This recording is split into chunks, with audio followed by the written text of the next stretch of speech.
तो कैसे पहचाने, ठीक है, कि कारीगर बहुत अच्छा है?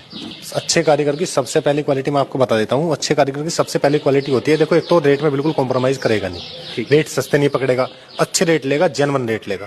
दूसरी चीज क्या होती है, दूसरी चीज ये होती है, अच्छा कारीगर वो होता है भाई जो मालिक को अच्छा मशवरा दे, है ना। मालिक का अगर कहीं 10 रुपए का काम हो रहा है तो उसको 5 में कराए, उसी तरीके का काम, नुकसान ना हो मतलब ज्यादा का।